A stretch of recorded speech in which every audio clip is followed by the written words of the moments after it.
Hello everyone, my name is Aidan Prinsloo. I am the International Scholarships and Funding Officer at UCD Global, and I'm going to talk to you today about US federal student loans at UCD.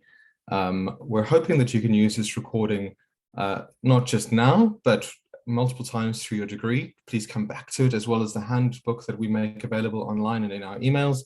We're going to use today's talk to talk a little bit about your funding at UCD, what your next steps are, and also how to maintain federal aid eligibility throughout your program at UCD. So before we start talking about funding, I want to talk a bit about coming through to Dublin. And as you might be able to hear, I'm not from Dublin originally myself. I have moved here. And what I can say is it is a phenomenal experience. It's a great city to live in, but it is also worthwhile saying that it is not a cheap city to live in. So here's a rough example of what a monthly expenditure might look like for a student. You might be looking at up to €2,400 a month, depending on how your budget works out. Obviously, everyone's going to budget slightly different. Your own context is going to dictate how these expenses work out. And then keep in mind that you will also have several once-off expenses. You may have return flights. You will probably need to buy PC equipment and stuff over the year. You will definitely need to get a residence permit, and you will almost definitely have to get health insurance. And these can add up to quite a bit every year. So in general, we recommend that students have, for a 2-trimester program, €18,000 at least, and for three trimester programs, up to €25,000. And depending on the exchange rate, that could go from $20,000 right through to $30,000. That's just for living expenses. You will also need to keep in mind your fees that you're due to pay UCD, which you can find on your offer letter or through the website. Link on the website on the slide. We also recommend that you do cost of living comparisons, both through our website as well as Numbeo Cost Comparison, which is a crowdsourced website you can find online. Now, when you think about funding your time at UCD, you shouldn't only think about federal aid. Your total cost of attendance is going to amount to your tuition, once-off costs, and living expenses. Hopefully, you have some savings that you can bring in, you or your parents, and then you may receive university scholarships. If you have already received an offer letter, there may be a university scholarship mentioned on your offer letter to UCD. You may also receive some other scholarships through external providers, and I'll mention that shortly. You may also have 5 to 9 plans or be able to avail of VA funding. And then depending on your situation, you may decide to use private loans such as Sallie Mae or Ernst & Navient, and or federal student loans. And that combined package should pay for your total time at UCD. Keep in mind that almost every student who talks to at UCD is going to have a combination of these factors at play. Now, today we're going to focus mostly on federal student loans, but before I go on, I do want to talk a little bit about finding scholarships. I would always say consider UCD's main website for scholarships for students from outside the EU. If you're doing a PhD or doing a master's, you may also want to speak to your school program office. They may have local scholarship competitions available. But as US students, you should also consider the information that the US government provides and your high school counselors provide. So the studentaid.gov website has a list of scholarships, and the Department of Education, or the Department of Labor, provides a free scholarship search tool.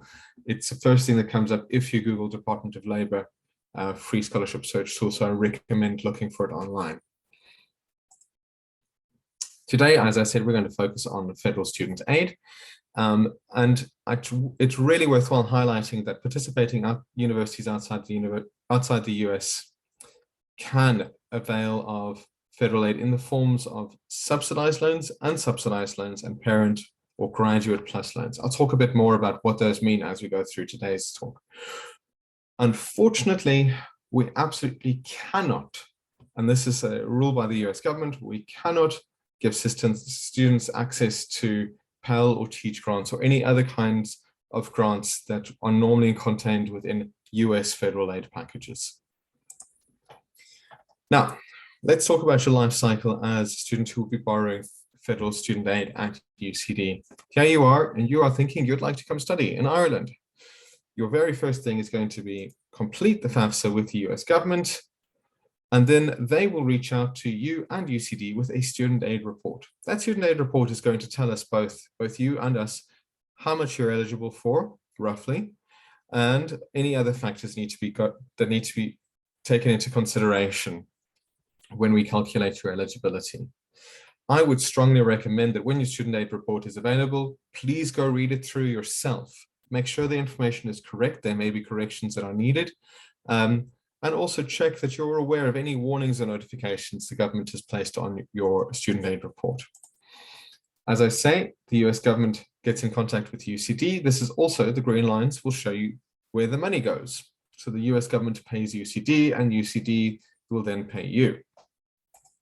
Apart from that, it's worthwhile mentioning that the university determines your cost of attendance. We tell the US government how much it costs to study at UCD. We also certify loans for the US government. And then because of that, we have to do various reports to the US Department of Education. As with everything else US government related, we have to adhere strictly to US Department of Education regulations and guidelines.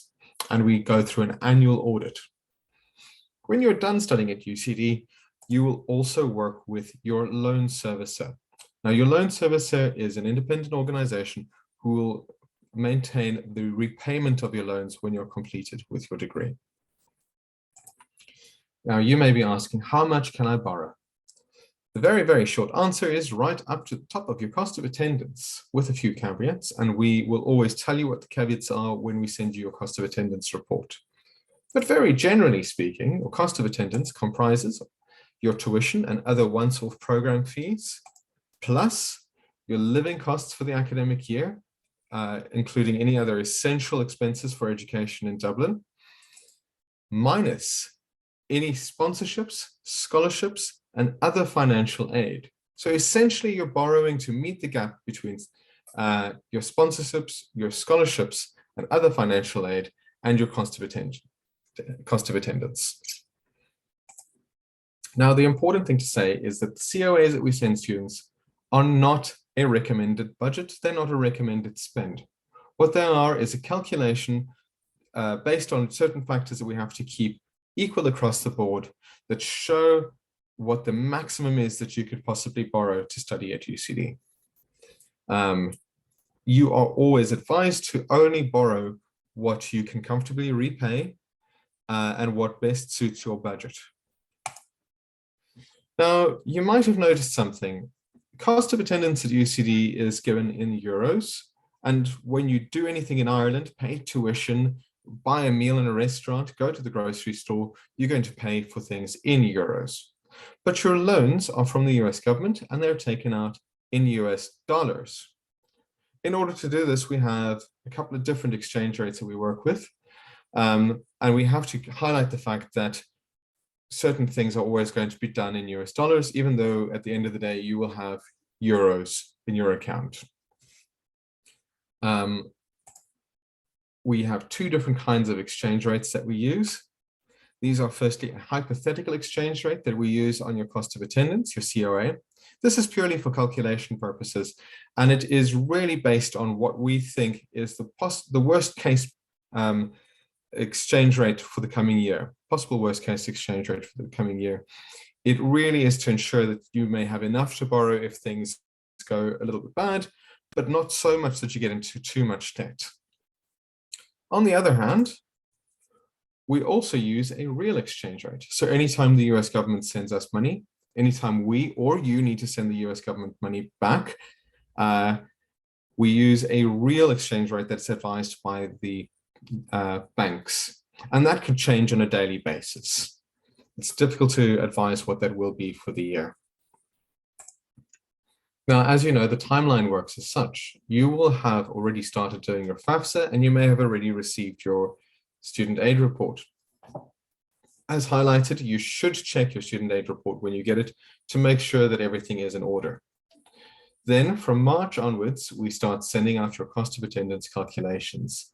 The cost of attendance tells you the maximum you can borrow, as you may recall.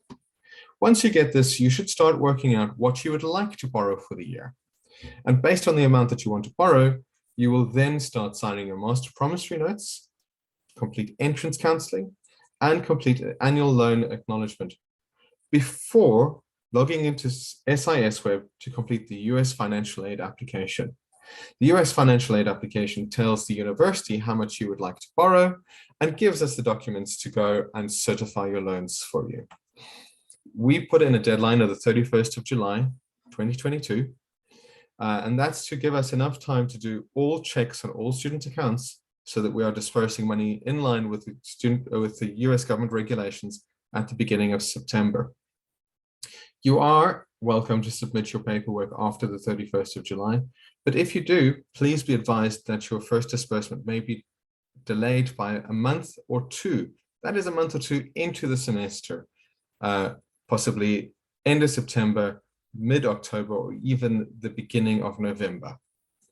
During the month of August, we do most of our reviews, and while we do the reviews, we will then send students the loan award letters, which will confirm the loan amounts that they have and the disbursement dates. Provided that everything is in order and nothing has been flagged on your student aid report or your cost of attendance, you will be able to borrow the amounts that you have requested. So make sure that you read through your cost of attendance carefully and your student aid report. That will tell you ultimately what your eligibility is going to be. Now, it is worthwhile saying that there are different types of federal aid, and almost every student who borrows federal aid at UCD will take a combination. For undergraduate students, you will take a combination most likely of subsidized loans, unsubsidized loans, and then your parents will borrow a parent plus loan. The amounts for subsidized and unsubsidized loans are set by the US government. There is a little formula behind them, but those are the maximums that we can provide every semester or every year, excuse me, based on the year that a student is in. Whereas your cost of attendance or your plus loans are up to the cost of attendance minus all other loans. For graduate and professional students, there are no subsidized loans, but there are unsubsidized loans. They can also then borrow graduate plus loans. And again, this is a stackable system. We always recommend that students max out the amount that they can borrow on the lowest interest rate available before turning to plus loans, which always have a high interest rate. Now, what we need from you when you apply for federal aid is the following in general. You should apply through the US financial aid application on SIS Web, and preferably by the deadline of the 31st of July, 2022. In terms of information, we will ask a number of things from you, but the key things we need to know is how much you want to borrow, whether you'll be staying on campus, and if you are staying on campus, do you want to use federal aid, or do you want UCD to use the federal aid to pay for on-campus accommodation? We will not transfer money to on-campus accommodation unless you have answered yes to this. Now, if you don't know whether you will be in on-campus accommodation yet, we recommend that you click yes if you'd like to use it. And if you aren't in on-campus accommodation, the residence team will tell us that you aren't, and no money will be deducted for on-campus accommodation. In terms of documents, we'll need a few things. We need proof that you are a US citizen or eligible. So either your US passport, or if this isn't available, your US birth certificate. Then we need proof of entrance counseling and your master promissory notes for sub and unsub loans and plus loans as applicable. Both of those items can be obtained or should be done through the studentaid.gov website, which is run by the US Department of Education. Then we will also need your official transcripts from your prior institution that confirm that you have completed your program. And then we also need, if you are an undergraduate student whose parents is borrowing loans, we need an email from their parent confirming the amounts they want to borrow as well. And this is just to make sure that no one gets a big surprise when the money is drawn down and they start having to pay back on the debt. Now, understanding your disbursements. In line with federal aid regulations, each set of loans is broken up into the number of disbursements based on the number of trimesters in your program. So if you're an undergrad program or medicine or veterinary medicine, you will have two disbursements. Each of them is 50% of the loan. If you're on a 3-trimester program, such as PhD or master's programs, it's 33%. And in line with this, your tuition payments will be deducted. Now, it's worthwhile highlighting that tuition at UCD is not semesterized. You're charged for the whole year. But so that we complied with US federal aid regulations, only up to 50 and 100% of your total tuition is deducted in September and January for 2-trimester programs, and 33, 66, or 67, and 100% for 3-trimester programs, and that's in September, January, and May. Now, that might be a little bit confusing, so let's have a look at an example. I would like you to consider Siobhan. Siobhan is doing her MSc in politics at UCD. Her current tuition fees are €20,500 per annum, and her program has 3 trimesters. She has decided to borrow $40,000 in total, and the US government will take some of that as origination fees. That means they keep it. We don't ever get to see any of the origination fees. They will send UCD in total $38,964. Okay, and that amount will be divided in 3, 1 disbursement for each trimester that she has, semester 1, 2, and 3. Now you'll see the fees team will then divide her total amount into 3 separate tuition amounts that are due at the beginning of each trimester: $6,800, €6,800 euro. Excuse me, it's all euro amounts over there. And let's have a look and see what happens for the first trimester. So to secure her place on her program, Siobhan pays her €500 deposit, and that already knocks off €500 off the total balance due. She then was lucky enough to get a €5,000 international student scholarship, and all scholarships count as a payment towards the first trimester's fees. So there we are, it's already knocked off €5,000. She only has €1,333 due for the rest of the semester. She then gets her federal aid disbursement. That's $12,988. And because of the exchange rate, $1.17 basically to the euro, it comes to just over €11,000. That means she's got a big balance that is actually due back to her. So the fee payments team refunds that back to her, and her account is back to 0. Trimester 2 comes through. She is due to pay €6,833. The next disbursement happens. Now note the exchange rate is lower, which means she gets more euros, almost €500 more. And she would technically get a larger refund, but because no scholarship or deposit was paid for that trimester, her refund is just under €5,000. And let's have a look and see what happens with trimester 3. So you can see there, she gets a much bigger refund because the exchange rate has worked out in her favor. Now, every student's account will be slightly different. If you're on a true 2-trimester program, you'll only need to look at the first 2 trimesters of that to get a bit of a sense. But in general, we have to follow the same set of rules, and these rules are followed by all universities, not just UCD. The loans have to be divided into 2 or 3 equal disbursements based on the number of trimesters that you're attending. The university may only request the money set 10 days before the start of term. Now, generally, UCD requests the money 7 days, so always 1 week in advance. If the start of term is a Monday, and it almost always is, UCD will request the money the Monday before that, and any refunds will happen on the Wednesday after the start of term. To be eligible for federal aid, students may not be enrolled in less than half of the credits for that program. So they have to have at least 15 credits per semester. And then UCD cannot use disbursements to pay for previous year's expenses. So if you're carrying expenses from last year, We're not allowed to use any loan money to pay for that. We have to refund the money to you, and then it's up to you to make sure that those expenses are paid.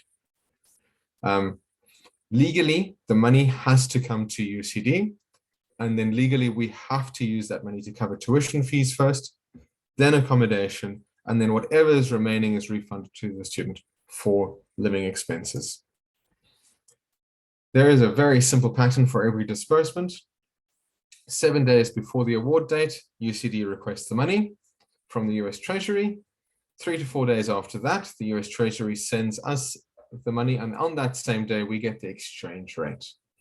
Then the Monday after that is the award date, and that is the date that the registry allocates loans to student accounts, pays off accommodation fees, and then on Wednesday, they start the refund process. Usually, if your bank accounts are on the system by that Wednesday, you will be able to receive the money by the Friday at the very latest. Now, we have a detailed section on receiving funds in the handbook. I recommend looking through it, but a lot of students tend to ask me, why do we recommend that students have Irish or EU bank accounts, European Union bank accounts? Well, there's a few strong reasons for this. The first is that the loans are for educational expenses, and we're assuming that you will be paying for educational expenses in euro. The second is that payments to non-EU bank accounts are often delayed or sometimes even fail. So if you're dependent on the money for living expenses, you could push out the receipt of your refund by several weeks. And the last point to make is that every time there is an international transaction, you compound the effect of the exchange rate. So think about it like this. UCD receives the money from the US Treasury and it already goes through the exchange rate once. Then if we pay into a US bank account, it goes through the exchange rate again. And if you're using that bank account again to pay for Irish living expenses, you're going to have another place where the exchange rate comes through. If there is a particular trend during those 3, 4, 5 transactions, you will see that trend multiplied on your finances. That means that if the dollar loses value relative to the euro, you'll end up with less and less money every time you go through a transaction. You are welcome to use any EU or Irish bank. There are 2 banks quite close to campus, the Bank of Ireland and AIB, and they are familiar with working with students. They will always ask you to bring a passport and proof of address. They have accepted the certificate of attendance in the past, but please also take other documents proving your current residence. Now, in order to remain eligible for federal aid throughout your program, you will need to meet Satisfactory Academic Progress. It's called SAP for short. SAP rules are in place to stop students from borrowing too much at the end of their degrees. It boils down to one simple rule, and that is that a single degree may not last longer than 150% of the advertised time for the degree. So if you're on a 4-year program, you may not take more than 6 years to complete your program. The university is obligated to cut you off from federal aid loans if it becomes apparent that you can't complete within 6 years. Not at the 6-year mark, but when we can see that you can't complete within 6 years. And that scales to every degree length. So if you're on a 1-year program, the longest you can take to complete your degree is 18 months. Now, that rule also boils down to 2 small rules, or passes into 2 small rules. The one is the GPA rule. So your maximum GPA at UCD is 4.2. And in order to remain eligible by SAP standards, you have to have a GPA not less than 2.4 out of 4.2. Also, we need to see that you've passed 2/3, so that's 67% of the normal credit load for the year.